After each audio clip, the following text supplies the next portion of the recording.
Experience!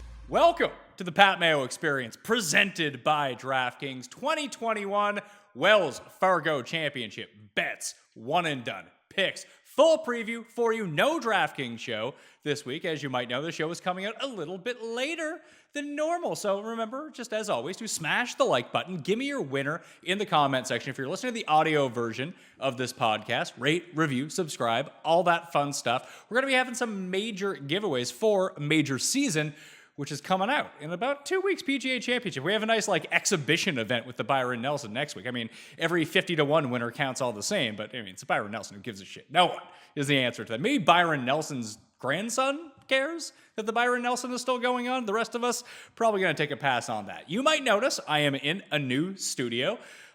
Credit to Paul Shaughnessy and myself, obviously, and the movers for getting most of my equipment here. This is the temporary setup until I construct a new giant studio. So expect a lot of this one shot with me for the upcoming future. The audio, if you find it to be a bit hollow, we are working on that. There's a gigantic door that's right next to me. Once I get that blocked off, it's going to sound a whole lot better. So, this is the first show that we're doing here. If you missed the Custies on Monday, shame on you. Go back and watch that. Nathan Hubbard and Matt Wiley joined me Tuesday to talk the business of golf. That was a really fascinating show. I highly recommend you go check that out. Thursday, Fienberg and I are going to be talking about a mid-season golf review and maybe a look to the upcoming future. So remember to tune in that. Then on Friday, it is Gambling Movie Club. Myself, Pete Overzet, and Davis Maddock talking about the movie Owning Mahoney. If you have not seen Owning Mahoney as of yet, you should do it. Then watch that show because we're talking about that and telling horrible gambling stories that, I've been through that, because Pete and I were more of a gambling in person, where Davis, he's he's wired in 24/7. The guy's never been to a casino in his life. So Pete and I share some fun casino stories from back in the day. Also, fantasynational.com. Listen, there's only one show with me this week. There's no write-up. There's no DraftKings preview, that kind of thing. So probably the less information you get from me and the more information you get from Fantasy National, the better it's going to be for you. So fantasynational.com/Mayo to get yourself 20% off. The newsletter is in the description. Subscribe to that for free. I'll have a post on Wednesday evening with the final bets and everything like that, and a weather update and everything else that I find about this week's tournament and the DraftKings Listeners League. There's about 700 spots left. You can find the link in the description of this video and podcast. I just spent 3 minutes yammering on. It's time to bring in the man of the phoner board hour. I got him a new mic. I got him a new camera. The guy can't even figure it out. Geoff Fienberg's on the line. What is up? What is going on? No, listen, I was prepared all day. We set it up, audio version. I'm even topless right now. So I was just in no setup for camera. You asked me late if I wanted to do it. I said no, but like you, we'll figure this out. We'll figure this out and we'll hit a home run. So I'm not concerned. I'm not concerned one bit. You have that show coming out you mentioned that we did a couple weeks ago, and I feel like we spent a little bit of time talking about Sam Burns, ironically, and how great he started. And I don't think anything negative, but just in how great of a season he had. Now, I don't think either of us were there last week, but yeah, nonetheless, this is, I don't know, what would we call this iteration of me and you? 4.0? Yeah, we're a long way from Rivers Phillip joining the line. I'm pretty sure in that show that I say that Sam Burns missed his window. So, that's a curse from me from 2 weeks ago for a show that's not even out yet. But Sam Burns and his social media manager, who is also Bryson's social media manager, he's probably on top of this stuff. Congrats to Sam Burns. I saw a few people with some Sam Burns tickets. I got to find the guy's name, but a viewer of the show, Fantasy National member, won the $200,000 in the $15 contest. I'm going to find his name here. I've been seeing a lot of tweets pop up on the timeline right now, so I have to go back. Yeah, I saw that. He spelled my name wrong, but I don't care. No, he won. I'm not sensitive. Listen, he just won $200K. He can do whatever the fuck he wants. Yeah, no, I mean that. And then he reached out to me to apologize, and I literally am like I'm not sensitive about that at all. The fact that I'm bringing it up might make it seem like I'm sensitive. But trust me, it's something I spell it the weird way. So it's just when you spell your name the wrong way, you have to totally accept people are going to screw it up, let alone a guy just won, a huge score. there are multiple huge, saw a few big scores. So yeah, credit. I certainly haven't been part of that. So good Yeah. luck. Congrats to everyone. Yeah, maybe this is the week where I play like 3 lineups, hardly bet anything. This is going to be the week that I absolutely explode onto the DraftKings scene. Landon Weigland, I hope I'm pronouncing that correctly. If not, you can tell me to go fuck off and slap me in the face with your 200K. But he did offer up some Millionaire Maker tickets for the PGA Championship as his way of giving back to the show. So I'm going to figure out the best way to do that. Probably something to do with the newsletter or ratings and reviews on the audio podcast, because we could use more of those. But congratulations to you, and thank you for giving back. And like he said, he's been watching for years. He owes us dinner. You don't owe us anything. Put it this way: the fact that you won 200K probably makes you about even after listening to our picks for the past 5 years. That's my take on it. I'm proud of the work I've done. Not so much the last couple months, though. It's been bad, man. We're in a rut right now. The last one I had was Morikawa. For me, it was pre-tournament. It's been bad. I don't even want to go back there. It was Berger, and I said it. It's all on the tape. When Finau couldn't make that happen at Riviera, when Homa gave him the gift to even get that to the playoff, like the dark clouds have come in on me and my ability to pick pre-tournament. If I go like 2 months without a pre-tournament win, I start to like freak out. We're just about there, Pat. Fortunately, Sky and Tom have been keeping me afloat with the Euro Pick show. Yeah. So I'm not personally in the hole all that much. I actually had a pretty good draft. I had one draft bet. So shout out Elliot Chris for JC Horn being first defensive player drafted. We grabbed that plus 650. There's something else that I hit too. Oh, the clay colored stuff. I lost a bunch of money on the Derby. That didn't work out for me. Lost a bunch of money on golf. That didn't work out for me. So I need to start like recouping some of the stuff. Meany was giving me out shot props. He had like 8 for 8 the other night. So I've just other people are winning bets. Yeah, I cashed a bunch of those draft bets, and yeah, I mean, I'd be scared to like look at where my numbers would be if not for those like Euro bonuses that Sky has hooked up, and even credit to Cooley over there, Pat. He doubled. I don't think he bet the double, but he hit the Burmeister Burns both legs, and I'm pretty certain he was on like Leishman and Smith the week before. So I don't know. He's catching fire. Good for anyone catching winners. I'm happy to know when I'm putting money into the book with losers, you guys are taking out some winners, especially all those Burns tickets. Did you watch much of the Valspar? Because it's one of my favorite tournaments. I just didn't legit have an opportunity to sit down and watch it. Although I did see, like I said, I'm in quarantine right now. So Paul is quarantining with me, my wife, and my 2 kids. We'll see how that's working out for him. Dogger Pass is back tomorrow, by the way. So Paul will be in my seat. Cody will be on the line. I'll be where Paul is currently sitting. Hopefully we can figure out the audio situation. But I looked through, like I was catching part of the Valspar when I took a second to sit down, and I can see through my neighbor's living room, like over where the TV is, and they were both watching the Valspar too. I was like, all right, here we go. This is a nice neighborly match. Good vibe. I'm not going to lie, Pat. The Valspar, Keegan put it in the water. It was fun. It was interesting. Homa kind of backed off, and no joke, I got into the seniors. I got into it. Weir and Daly and Tom's. That's sort of where I spent the majority of those final hours on the back nine on Sunday. Yeah, shout out to Uber driver Weir. He just won like surge fare charging for 3 straight years with his senior tour win. Did JD double the 72nd hole? Yeah, he put it in the water from like position A. Wasn't a good look. The thing about Weir is, and we've made our jokes, and the jokes were kind of fair, but like people close to him, Pat, like they were making a different joke for many years, saying, no, you people don't realize this guy, he's the only person I know who can't wait to turn 50. Like he has been in golf purgatory because he absolutely couldn't compete or even sniff anything when it came to the big boys, and he was still too young to be able to play in Champions Golf. So he was in that purgatory, as a few guys get stuck in, who aren't as consistent as a Steve Stricker type leading into their 50s. So credit to awesome Brooke, and now Weir, and I don't know, is Connor's due? I don't know. Who knows? Is Connor's due? I mean, he would fit this trend. Like, Homa was playing really well. Homa wins. Matt Jones was playing really well. Matt Jones wins. Burns was playing really well, hit a slump, and then came back, and then he ends up winning. Maybe it's just when Stuart Sink was playing well. He parlayed that into another win, his second of the season. So maybe there's something to that. I guess. I mean, I don't want to overrate it because I would also make the case when we discuss the board, Pat, that there are probably guys that are very equal to Connors, who are hot also. Like, he's not the only hot golfer, but yeah, I love this course. It's been a while since we've been here.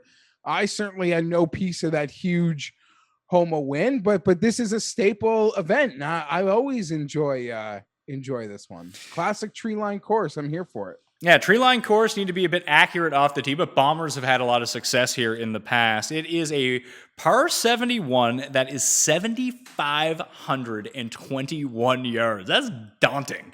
Max Homa is the defending champion here.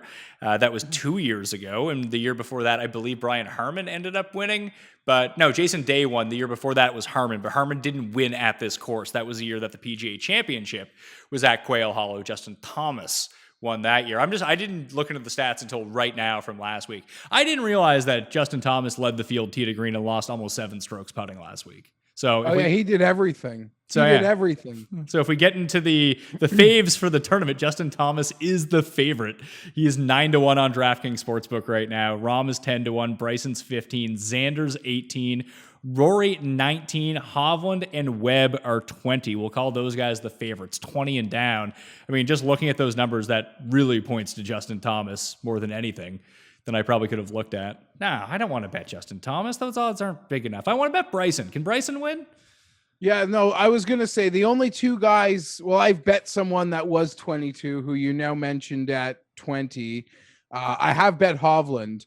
But Bryson or JT would be the only two guys really down the board I would consider. And I'm not kidding, Pat. Par 71, 7,500 yards. I would rather go. I might really regret this. I would probably rather go to the well with Bryson. As much as JT, if he putts, he wins. But that's a big question. Like, I don't know, man. Like, I don't know. I don't really want to bet on JT putting. I don't. So I lean Bryson of that group, but I have bet Victor Hovland. And just to make a joke, I made a comment earlier today on the internet, and I got a sports book to respond to me that they've even created a prop for me, Pat, on Hovland to win by, I guess we'll call it more 2.5 strokes. So Hovland to win by 3 or more strokes. What does that pay? Not enough, but 35-1. But as you always joked, when he wins, it'll be by like field goals and touchdowns. So I'm going to put a sprinkle on it, a small one. But I have bet Victor at 22-1. That is the shortest bet that I have made this week. Maybe it is like I'm getting cocky and really just trying to call the big win, but yes, the second place last week, I acknowledge there was never like a contending moment, like ever, really, like ever. So I'm not like overrating the second, but it's just such a consistent, like everything he does, man, everything he does. And he is just, I'm in love. I'm not going to lie right now. Like, I am smitten from head to toe with this guy. And there have been some bad incidents on the weekend that have held him back. But I'm ready for absolute blast off. He does it. The long straight, hit the green, let's go. Like a course that suits everything Rory does. You're the guy that said, no, this guy's like mini Rory.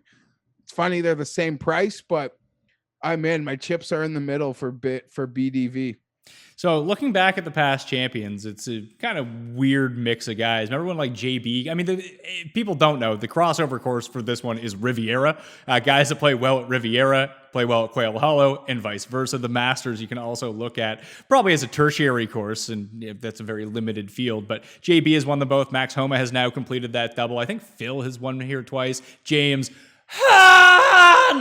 has 2 career wins. They've come at those 2 courses. So there's something to it. I don't know exactly what it is, but we know that Bryson plays well at Riviera. We know that JT, he gagged it to JB Holmes. I'm just looking at Rahm. I'm looking at Xander. Like the top of this board is pretty spicy. And then there's Rory, who got his breakthrough win on tour at this course. Ricky Fowler got his breakthrough win at this course. Who else did it? I guess not necessarily James Hahn. This is where what's funny, Pat? But if Homa pulled it off yesterday, we're probably like Homa breakthrough. Like he fits it. Like big ceiling breakthrough winner. Like I was almost preparing on Saturday night for the types of conversations we would have about him, because guys don't win like 2 times in the actual season. Maybe in the swing season, they can pull off a couple like we've seen Nah or Todd Father do and get hot, get healthy. Todd Father. Hopefully he's not kicked out of the PGA now with that COVID, but yeah, like you go guys don't like guys in that back mid-tier sort of winning once in a year is honestly like it's so hyper rare for them to do it twice in a year.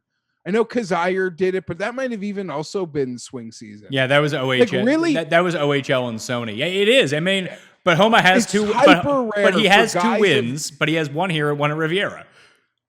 Yeah, no, and I'm saying he's won here, he's won Riviera, and if he won yesterday, I don't know what sort of conversation we might be having, or should maybe be having about Max. But coming into the year, like when we did our fantasy draft, like I mean, a 1-win season for Max would have been like, I don't know, everything for me. So the fact that this guy like does not stop, guy is amazing. I don't know. I just rambled on Max. I'm not betting him, but man, he impresses me every week. He doesn't have to win to impress me. Winning's hard, but I am so like enamored with him. Like he's almost done last year what like Hatton this year, what like Hatton did last year. Like just completely changed tiers for me and where you were. Maybe Hatton was probably better though. I probably thought higher of Hatton a year ago, but he's that middle tier pro that's completely changed like his tier in my eyes. So yeah, go Max. Out of all the players past 24 rounds, looking at Fantasy National right now, just at Riviera alone, tee to green, average per round, the top 5 players in the field are Hovland, Bubba. Finau. I'm just going to tell you the answer to them. Oh, I'm guessing. Hovland, Bubba, Bryson, Fleetwood, and Gooch are your top 5 per round at Riviera of players who are in this field. Really? Finau's had so many good runs at Riv. Yeah, I guess he's had some bad ones too. Finau is 10th on that list. Okay. The issue I'm having, my issue is that like I look at the favorite tier, and we haven't even talked about Rahm or Xander as a part of this, or Rory for Christ's sake. But I think I would rather just take my shots like starting at 30 and moving back from there. Then I can have like 2 of those guys or 3 of those guys and just, bet 4 guys this week, be like 30, 33, 33, 40 and be on my way. I've bet Hovland, I've bet a guy at 40, and I've bet a guy at 80. So I can make a big move, whether it be Bryson or I feel like I can add a couple bullets in that 35, 40 to 1 range still. So I'm excited to talk through it here. So it's Hovland for sure for you. Bryson, yes. I mean, it should be Rahm, but I'll take the extra 6 points with Bryson rather than take Rahm. I think this is a nice course for Bryson, to tell you the truth. And then you just have to. Rahm is a lot of like baby swag. Like you could argue if you're pro baby swag, like this is a great spot. Like the Masters was so close that now there's almost like a settling down. But I don't know, man.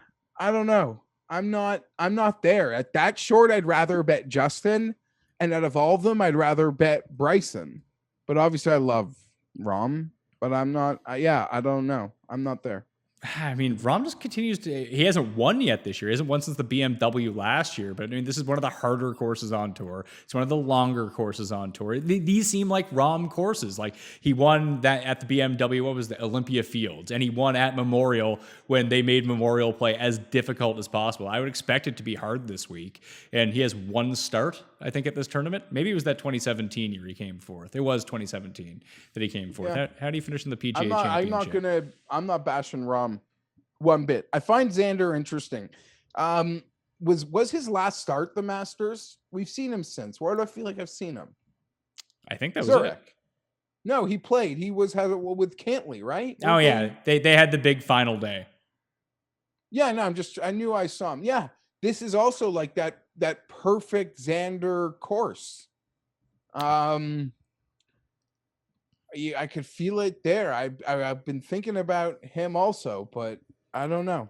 As of now, I have bet Hovland, and I would be most tempted to bet Bryson. Would this be? I know he's won the Tournament of Champions, and he's won a WGC. I feel like I'm missing one in here somewhere. No, he won the Tour Championship, but he didn't win the FedEx Cup. I feel like this might actually be his best win if he won. Who are we talking about now? Xander. Oh, 100%. Oh, no. Hold on a second. Tour Championship, Greenbrier, a WGC in like Asia. I could make the case. You could like convince me. If I was like a newbie golf fan or like a mediocre golf fan, like you could talk to me for 2 minutes and convince me that is true. Yeah, sure. The WGC is, I mean, winning the Tour Championship is huge, obviously, but it's a field of 30 people that he beat. He beat a field of 27 people at the Tournament of Champions. Like the WGC field is a good field, but it was the one in China that doesn't have everyone that's over at it. And obviously this is a better tournament than the Greenbrier. I don't know. It's just, I just want to see him put together a cut event win that's not the Greenbrier, which doesn't even exist anymore. Yeah, no, I don't know what to say. I think we spoke about it the morning after the Masters that he even didn't even let Nance or whoever it was in Butler Cabin ask him the question. He answered it before the question could be asked. He got out in front of it, but I thought that was also, he was no, you got about how he doesn't win and how he's always contending. And he's you might think this is another example of that, but this was me just building on myself or something. I don't know. I felt it was a very weird, he's very hard on himself, and I don't know. I've considered betting him this week. I think he's a perfect course fit. He does actually a lot of the same. Call me wrong with it. Aren't him and Hovland very similar in that sense? Just long and great irons, and I don't know. I like Hovland more though. My money's there. I like Hovland more too. I think you're going to see more consistent putting and chipping at a Xander, where you just have no idea what happens with Vic as soon as he misses the green. It's just he happens to hit most of the greens in regulation, so it's not that big of a deal. But and he's chipping in at a Mackenzie Hughes 60-foot putt rate. This is true. But you also have Webb, who's 20-1. I think he finished second that year that Rory just went bananas in the final round and won by 9. Is this where he hurt himself at the pool the day before or something? No, I think that was the Greenbrier. No, this is a home course, though. They're all home courses. He's like Mick Foley. Every place that he goes to, he's from that town. Yeah, no, Webb, a lot of things point to Webb. I don't know. I'm just at this price. I'd rather. I'm just in for the sexier guys that don't win, that win less, like a Hovland or a Schauffele. So I've seen Rory as low as 20. We doing Rory? You asking me if I'm betting Rory? I don't think so, but I wouldn't be surprised. And I don't know. I mean, I'm already thinking about what happens this week and how it affects his PGA Championship odds. Because as we spoke about in the lead up, Pat, these two courses are two premier Rory tracks. Yes, he's slumping, but now he's going to courses he absolutely loves. So if he shows serious life here this week, he'll jump right into those top 3, I think, for the PGA. Because players of this caliber, you don't need to see extended form. He hasn't disappeared like Spieth did. You don't want to see months of form.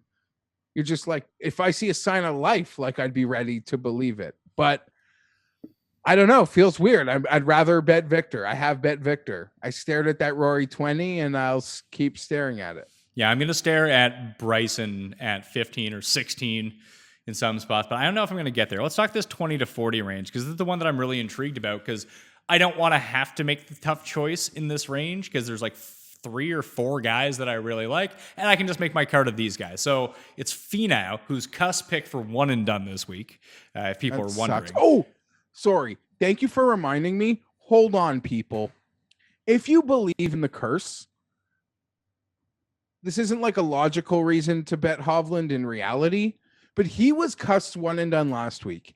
And when you consider being cussed and you finish second, like in some nations, that's a win. Third. Like in some cussed orbits, like you almost need to give him win credit based on what dangers lurk for you when you've been cussed. So he's been cussed. He came second. Like the guy's got superpowers. I know it's crazy, and I've bet him this week. All right. Back to this part of the board. All right. So back to Finau. He's 26-1. Will Z is 28. Cantlay is 30. Reed is 30. Connors is 33. Answer, Homa, and Neiman, and Tringali. Cameron Tringali, 35-1. And then Sungjae is 45-1. Cameron Tringali, 10 points higher on the betting board than Sungjae. Never thought I'd see the day. I don't agree with that, by the way. I would much rather, not that I'm going to bet either of them, but I would much rather bet Sungjae at 45 than bet Tringali at 35. But the first thing I looked at, you got to shop. If you like Tringali, shop it. I've seen it like 50 and above. But yeah, I don't know. So DK's getting the love for Tringali. He's like the new Connor. Yeah, although Connors is 33 right now. So the first thing I did this morning, or on Monday morning when the odds first came out, I saw Neiman at 40, and I hit it. I put that on Twitter. Like, that's going to be my bet for this week. Like, he's just consistently so close. These are the types of courses that I want to play him at. And again, this tournament has been a launching pad for guys who go on to have really good careers. And I know Ricky's kind of in the tank right now, but obviously, Ricky is going to be a good player again. When they won, you have to consider when they won. Like, it's not fair to judge Ricky now. Like, when he won, it was a launching pad feeling moment to what people felt his ceiling was. Yes. So Neiman, I'm in on at 40. I'd still bet him at 35. I have no problem with that. I think Zalatoris might win.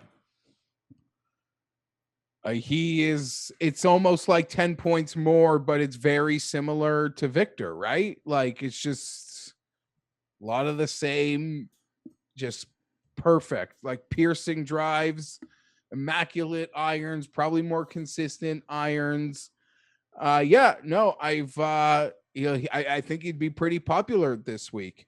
It's like you can bet Hovland or Xander at 20, or you bet this guy at 30. And you don't feel like you're losing a ton of win equity. Like, you just really don't. That's the reality of it. I also bet Neiman, Pat. I was just part of, that looked big. 40 out of the gate. T8 last week. Watching the featured groups, he was out driving Dustin. It was crazy. But it shouldn't be, because you look at the stats, he's 8th in driving distance on the season. And we know how he can attack these long courses. I think he's primed for a big moment at the PGA in a couple weeks. And I guess I'm just going to protect that thought and be part of betting him this week. He was my one and done last week. So, I've had a good vibe about him, in this little stretch. And while this field is harder, that 40 was enticing. And like you, the 35, I would still be on. In many ways, like, wouldn't you even put Answer with Connors and Tringali? Like, but you might even believe his ceiling is higher. Well, I would put Answer with Connors and Tringali. Just like how consistent they are. I've talked about, this is something that either we've talked about already or we'll talk about on tomorrow's show, but I just think that Connors and Answer are like basically the same guy. I can't really dispute it. I guess like 6 months ago, you would have probably felt Answer's ceiling was higher. I don't know if that President's Cup doesn't happen, maybe like, do we have a different, like a lesser opinion of Answer? Like, you just get that sort of peak TV time that sort of Connors has had in the last month. Like the President's Cup did for Answer what the hole in one at the Masters did for Connors. I guess so. I think I was just talking about them being President's Cup teammates because they would be a good team together just because their games are so similar. Like Connors is playing better than Answer is. And the fact that Connors has started to putt just a little bit and not losing. Consistently. Yeah. Consistently. I mean, I don't know what he did last week, but I can look into what he did last week. No, he punted fine. And he didn't. I mean, listen, his number was short. The expectations were high. A couple guys sort of lapped the field a bit heading into the weekend. But he was I think he finished T21, which was kind of a joke because he just missed the real safe T20s. But if you look at like with the breakdown of his numbers, he gained 3.2 strokes off the tee. He gained 5 strokes on approach. He lost 3 strokes around the greens. And he lost a half stroke putting. The putting has been like losing a half stroke putting doesn't bother me whatsoever. That's fine for Corey Connors, especially if he's going to get back in the positives. But this is, I mean, it's a Neiman problem. It's a Connors problem. It's a Hovland problem. Is that if they get it going bad around the greens, like they legit chip themselves out of tournaments. Yes, it is true. But when I'm betting on those guys, I'm betting on a ceiling. Like I've bet Neiman. He gained over 5.5 strokes putting last week. That is amazing. I am betting on the ceiling of him doing the driving, that 8th on tour and driving distance with those irons that I know that are sort of what he made his name on, and what I will hope is an informed putter. That is what I am willing to go to the wall with here. I sense you're interested in Sungjae, and I'm seeing like 45 to 1s available, which seems quite strong. But like it seems like there have been so many events this year where for like 2 rounds he's great, and for 1 round he's fine, and he just sort of completely kills himself at some point in these tournaments. Yeah, it's really strange. I bet on him last week, and like I thought that he going into the weekend, I was like, oh, he's in prime position. He's actually going to win this. And then obviously he didn't. I think he got it to like 9 under. He was like 1 back or 2 back of the leaders. They made like a double bogey, then bogeyed like 3 more holes, and that was the end of Sungjae. No, the guy that I have interest in, because I was looking at Rory's number, because Rory's number started to dip. And when we actually hit winners back in the day, right out of COVID, it was let's just catch the falling star. Who's the star that's being wildly undervalued? I don't know where the hell his game is at, but you brought up Xander at the Zurich, and they had the really nice Sunday. Shooting the best round of the day, and they really seem like they got things clicking. I mean, Paul's just knocking shit over. Oh, did the light fall behind it's a drift. Yep. Brand new studio. Lights are falling. Patrick Cantlay's at 30 to 1. I don't know the drift. Where his game is at. It could be in the tank, but that is a number I never thought that I would see in a tournament like this in a really long time. Like those are the same numbers that he's going off at majors in. And if I'm going to believe that this is a comp course for the Riv, I mean, isn't he the guy that we always like at Riviera? Yes, you're 100% right. Sort of in jonesing to have a conversation with you. That has been a comment. Cantlay is he is the drift. He is that drift that we wait for. That for whatever reason, if Xander played 2 weeks, probably wouldn't get here. I mean, what he crushed souls at the Players. He was an abomination at the Masters. Do we know anything? Is there any way to quantify Zurich? No, because I'm willing to like give a free pass, like with any kind of life.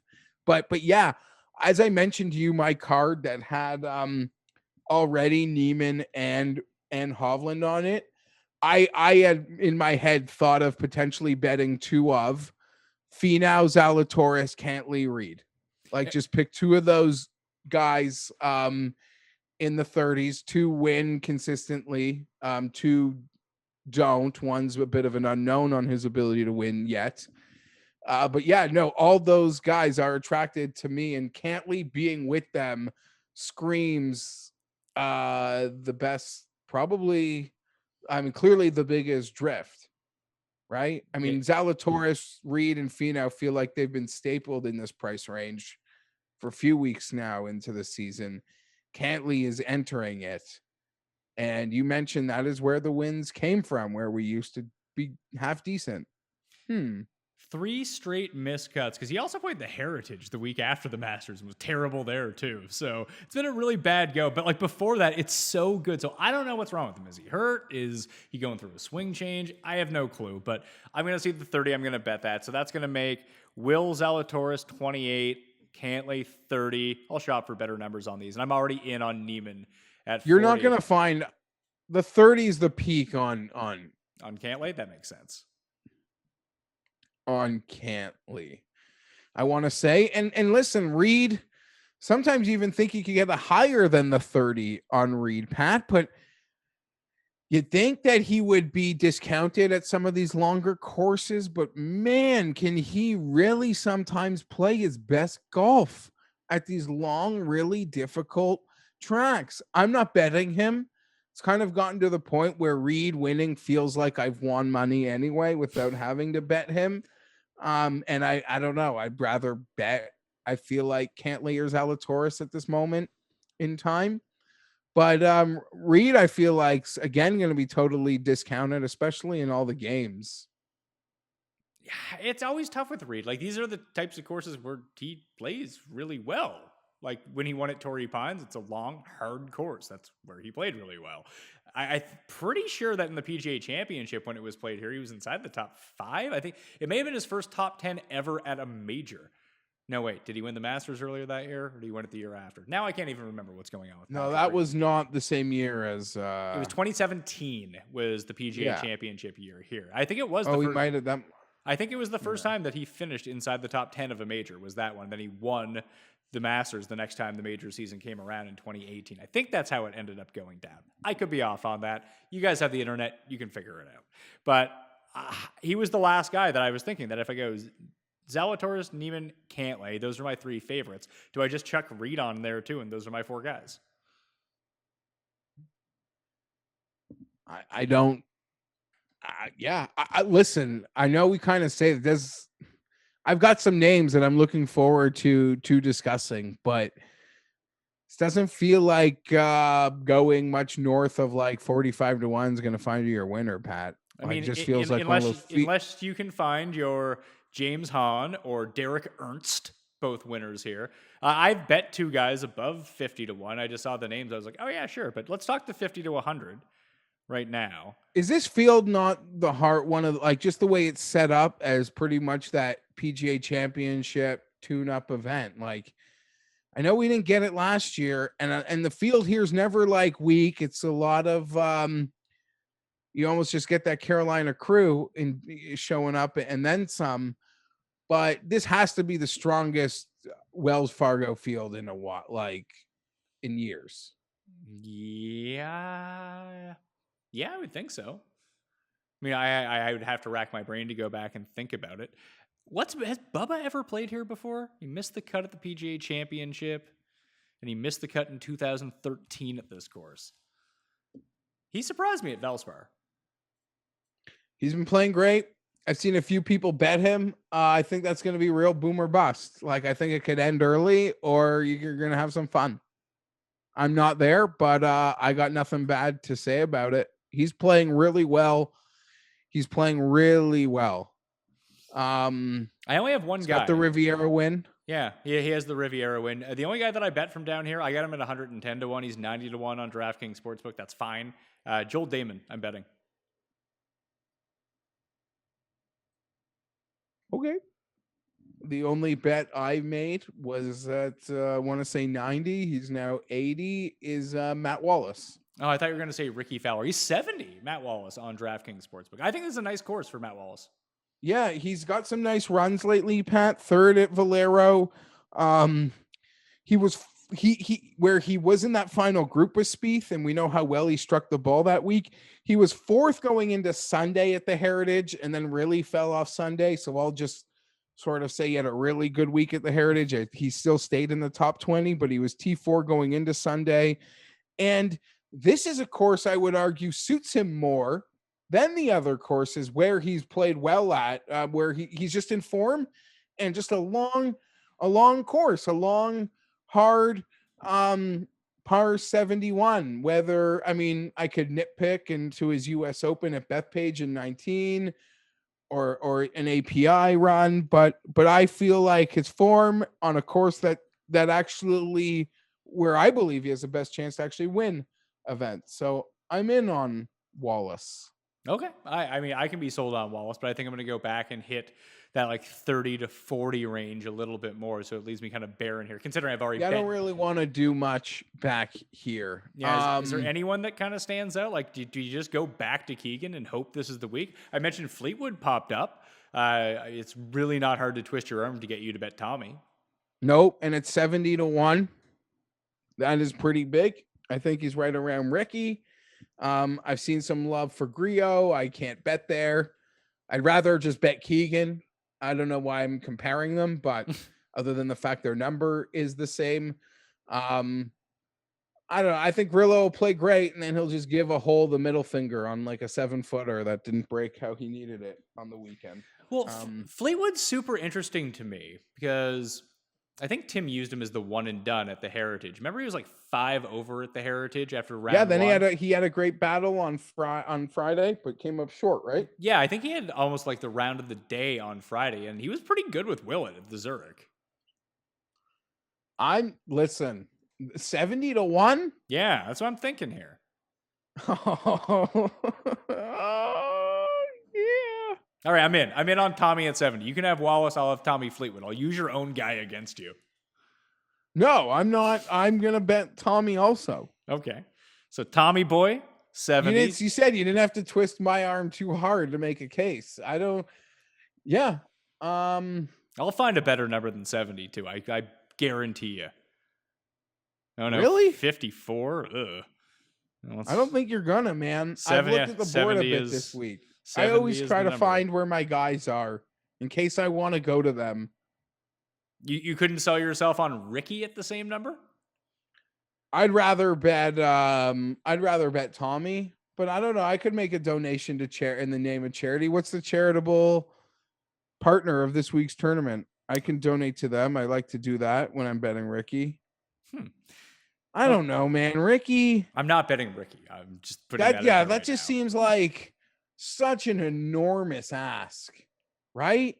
Like, at least I'm not comparing him to Spieth at all. Like, I'm not like insane person, but like, at least, like, you gotta, I don't know, this kind of backfired with Hideki, who somehow won the biggest tournament, which is great. And I'm thrilled about. You gotta like get life and contend. Like, you gotta build up to like winning versus this field, right? Like, you gotta build up to a win like this. So yeah, I can't bet Ricky Fowler. Right. Give me a little bit of life this week. And I don't know, he's got that special exemption into the PGA pad. They just hooked him. Why wouldn't they? I saw people complaining this week about that, like Jabroni who cried after qualifying for the Valspar last week that he missed the cut, and then he earned a sponsor's exemption into the whatever the tournament Colonial is called, the Charles Schwab. They gave me a sponsor's exemption into that. Like, the sponsors exemptions are there for people that might bring some press to the tournament, and now people like know who this guy is, so he's in. Yeah, 100%. There literally used to be so like the sponsor could let some like local kid play and like get written up in the home paper. Like, yeah, I don't got any beef. I don't indulge in the sponsor exemption arguments. I don't care. Well, if we go, honestly, I don't like even think about the guys that are 800-1 or 500-1. Like, I don't give a shit. Play whoever you want. Bombs 100-1 plus. I bet JB Holmes at 350-1 with the top 5 each way because maybe it's one of those JB weeks. We know this is a course where he plays well at, and I saw 350-1, so I was in. My guy Justin Suh ended up with a spot in this field. This is his final sponsors exemption. He needs a T8 or better to, I guess, continue to get sponsors exemptions, which I really need for our season-long fantasy draft. So I might just bet Justin Suh top 10. He's 200-1 to win this event. The only other guy I really wanted to look at, I see him at 140-1, and maybe the top 5. Maybe I'll just each way it and get a piece of the top 5 with it. If we talk about Riviera And then like this type of course, doesn't Lanto? I was gonna say Molinari. Doesn't he play well at these types of courses? Sure. Didn't he just play well at the Masters? Yeah, he's alive. Like if you go back, if you go and look at where he has played well so far this season, it's really bizarre. He was 8th at the Amex, and then he was top 10 at Torrey Pines. He was top 10 at Riviera, and he hasn't really been good at anything since. He made Apparently the cut. He to the lives Masters. in California now. So he's just good at California courses? Yeah, I don't know. That's sort of like I don't know. People were trying to find reasons for that hot streak at the time. But yeah, it's kind of surprising that he wasn't able to pull any of that momentum from the West Coast out here. I don't know. He only played a few times. Like he played the Players, he missed the cut. He played API, he missed the cut. But the courses where he did play at were like long, hard courses. Not like he sucked at Pebble. He was T59 at Pebble.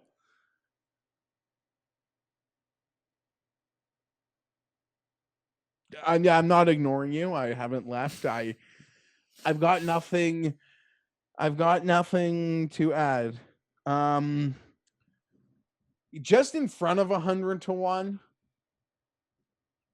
No, we've already passed that. No, we've already passed that. I asked you if there was any more guys, and you said no. I guess I thought he might have been 100 to 1. Does Varner interest you at all? No. Does he interest you? I don't know. I just saw him talking about how this means more to him than a major. So I guess that just means lots of pressure, even if he happened to contend. Listen, he's one of those guys like Reed is for you. If HV3 wins, I'm going to be happy. I like HV3. Yeah, I think we all would be. But I'm not. What would lead you to believe that he is winning this event? Because he really wants it? Does that work for anyone? No, I'm not. I wasn't. I'm not betting him. I will like probably T20 him. I think he's going to play well. Or even like DFS him, overexpose myself there. But I'm not. Yeah, I don't see the win coming. I tell you, the tour would probably like it as much as anyone who bets on him, if not more. I did cut you off and say Lanto, but Lanto and Cam Davis, Pat. But let's talk about Cam Davis. 150 to 1. Isn't he just like a really long driver who can crush those irons? Yeah, he's a really long driver. Terrible short game, at least recently. I don't really know what to make of him. He's kind of, it's funny because he's kind of like Burns in a way. Obviously, Burns was playing a lot better, but he had this like nice little run. We all kind of got on him. He's been pretty mediocre. Like he's been just bleeding strokes with his irons. And when he was running good, he was getting like 5, 6, 4 every single week. Now he's losing a stroke, 4 strokes, 3 strokes on his approaches. Like I can't have that. Yeah, fair enough. He's one of 9 players in the field, averaging over 1 stroke gained ball striking on courses over 7,400 yards in his last 24 rounds. Oh, are you? Who sent you those Fantasy National stats? Yeah, exactly. This is all from Fantasy National. Yeah, but I know that you're not using it. So who is sending you this? And no, my buddy Andy Lack just sent me. I was listening to some good stuff. Listen, these are numbers. I'm pretty much confident, or I bet where we're gonna get sort of back in that. My bets will be focused on hoping that winner is coming from essentially like 20 to 50 to 1. I'm not really investing here, but I do think Davis's strengths do line up well, and he's if you're asking me for over 100 to 1, it would be him. It would be him. So okay. That's my bomb recommendation. Did you get any blowback from the Custies? Because Tim has been saying that you came off more insane than him. No, people haven't. Maybe they're messaging me, like messaging without putting me on the message. Maybe there's this whole internet discussion taking place about that. But no one has reached out to me really about it, which maybe is concerning. I don't know. I'm excited. I enjoyed the Custies. I watched a bit of it already. I'll finish watching it. I can't wait for us to get together to do the schedule release, which comes out on May 12th. Tim is like over the moon about his draft, so he's probably going to give us like 9-10 wins. And I'm fired up. I saw a schedule leak of the Cleveland Browns, Pat, that has the Chargers Browns playing Sunday Night Football. So I'm already fired up. I can't wait. We got a major coming.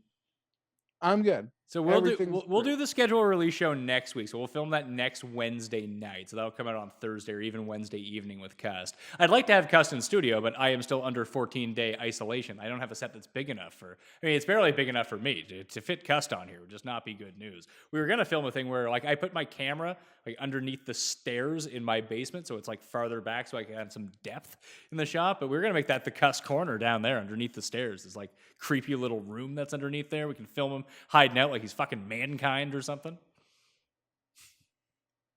Yeah, I'm here for all of it. But as you said, I would understand if you want to keep him away and not curse your studio. Before I showed up, he came in and I got some of those Bowflex adjustable weights. So he came in, I bought them off Facebook, and he went and got them for me and dropped them off. So thank you, Tim. So those are probably cursed. Must have been your weights. He lifts 5-pound weights. You probably bought stacks of I'm imagining it was a very heavy job for Tim. No, they're 55 pounds each, so he can move them. He needed a sip of tea after he had to take one to his car, have a tea, and then go back and get the other one. So that's probably how it ended up working out. Quick picks for the week. Make sure I write down the fucking time. Go to this. People just you don't have your picks. Here are my. No, picks. I have my picks. I'm just worried. I hope I haven't used Hovland in one and done. I can look it up for you right now.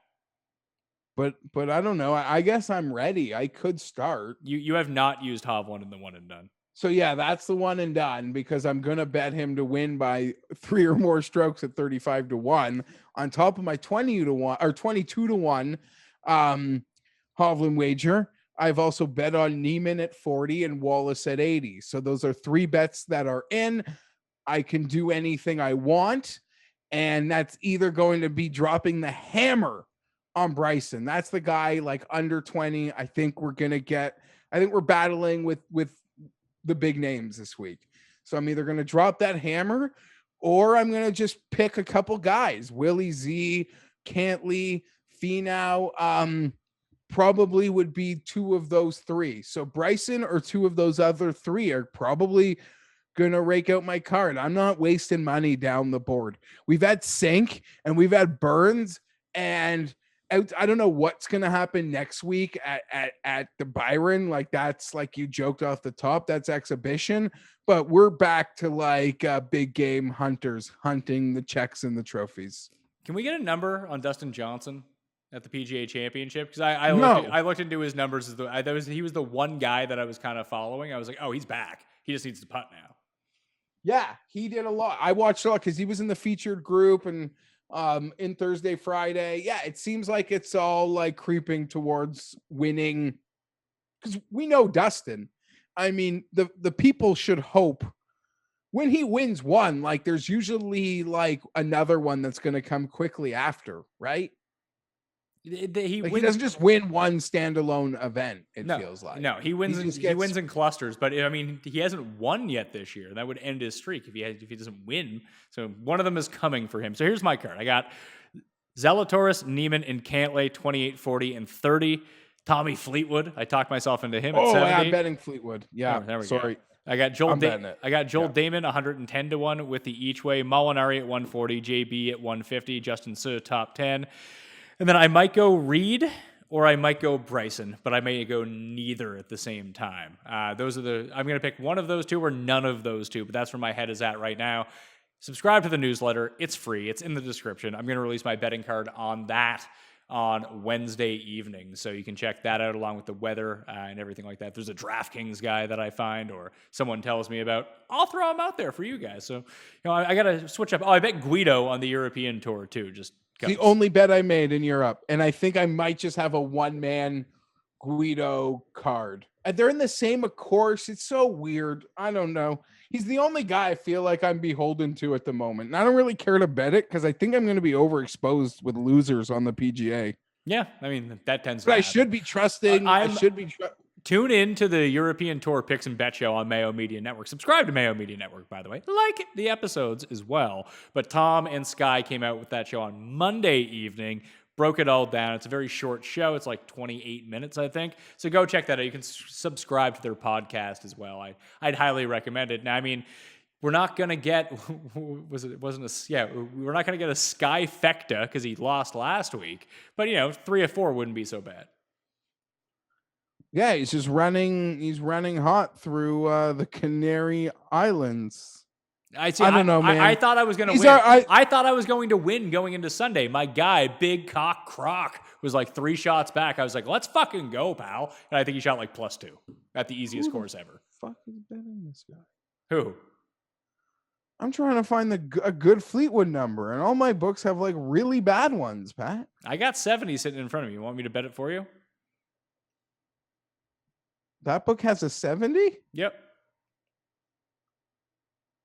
Hold on. I'll get back to you on that. You shoot me a text tomorrow. Yeah. I don't know. I think I've got nothing. I got nothing else. Good players are going to win. All right. One and done picks of the week. Remember to enter your picks in the race for the Mayo Cup. I don't need to because I'm out because my picks are so bad. But either way, I'm still going to enter my picks anyway. I am going to take, Cust is taking Finau. You said you're taking Hovland? Yeah. I'm going to take Zalatoris as my one and done. And I'll find the Zalatoris, Geoff. I believe you will. Thank you. Sorry, was his last start was Heritage, Zalatoris. He played very well. Until Sunday. Then he kind of gassed out of it. But yeah, he gassed. Yeah, he's got to recharge those batteries. Shucks. Zalatoris, Cantley. Yeah. Neiman. I like where you're I like your construct. It's all basically the same type of player. I'm just hoping that works this week. Yeah, but it's that player in that price range, and I don't know, you take a cluster of them and you avoid the top and just hope that I do get, I am, as much as I don't want to bet Justin, I am prepared for him to just train this thing too. Of course, same as Bryson, same as Rahm. That's always the fear. Or if all of a sudden Rory just figures it out. He's won by 9 at this tournament before. Mm-hmm. I wouldn't expect Xander to win by 5. Put it that way. Nope. Feels like if Xander wins, probably in a playoff. Mm-hmm. But shorter hitters have played well here before. Wasn't the year that Hahn won? I think Roberto Castro was the guy who was in it with him.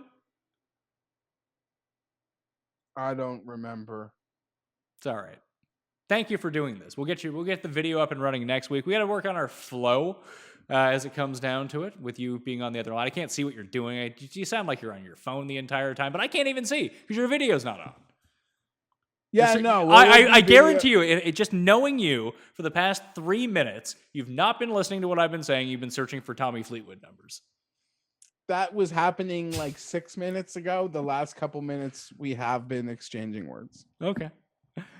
G Fienberg 17. What do you got going on this week? FTNdaily.com, 10 p.m. on Wednesday evening? Yes, 10 p.m. on Wednesday and Friday afternoon at 2. Exciting. Yeah. All right, buddy. It's good to chat. Should we do a draft recap show with Cust before or should we just make that all a part of the schedule preview?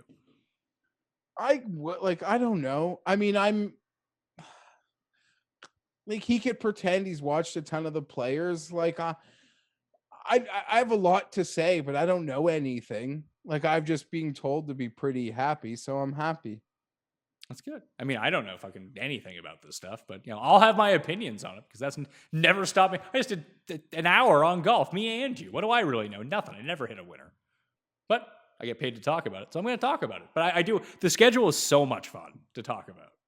Oh yeah, and it's all happening, and I know other people don't care, but post draft, we're now going to get some big veteran signings. There's a lot of really good veterans that are still out there. So yeah, it's all, I don't know, man. I want football here bad. So let's get that schedule. Should we reveal our 2 Super Bowl MVP or not Super Bowl MVP, our regular season MVP bets?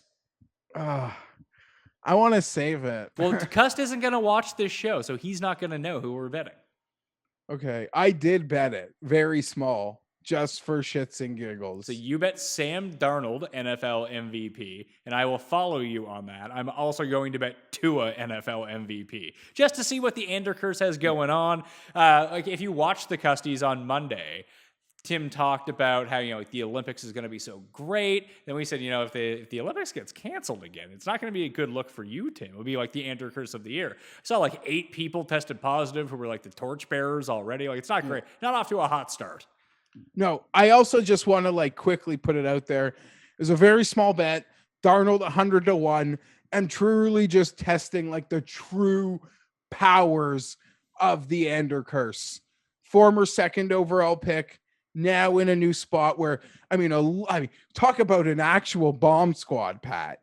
And now they got McCaffrey with Chuba Hubbard, Chuba, who is Canadians, I'm a big fan of, and they drafted the Terrence Marshall receiver. They drafted a couple players on offense who actually know who they are. And I think Darnold actually has a bomb squad with a really good offensive coach. So I'm not actually believing in that, but I'm putting it out there right now. When they put out props, like stat props on players, everything over on Darnold this year. Like we're going to see what this curse is about. Being freed from it, I should say. That would be amazing if all of a sudden Darnold was good. He comes into shape. He no longer looks like he's, I don't know, going to eat me. Him. Yeah, he doesn't look like Fienberg anymore. He doesn't. They got a back. Tim traded me for a Backstreet Boy at quarterback. Oh man, Zach Shilson, the guy not afraid to endorse anything. Gus has been taking a beating in our text thread about Zach Shilson. About how he's a very good Division II quarterback. In a perfect world, Pat, like I want it just like last time. I know it's probably impossible, but put him in primetime week 1. And I want the Jets to kill. Like Darnold's first game, they destroyed the Lions. Like I want Wilson out like a cannon. And then the words are just documented on film. It would be nice. I guess the thing would be, just trying to think that, well, Custer's already called Zach Wilson Mahomes 2.0 and the good Mahomes. And then he begged to get the Chiefs week 1. So that's where Custer's at right now.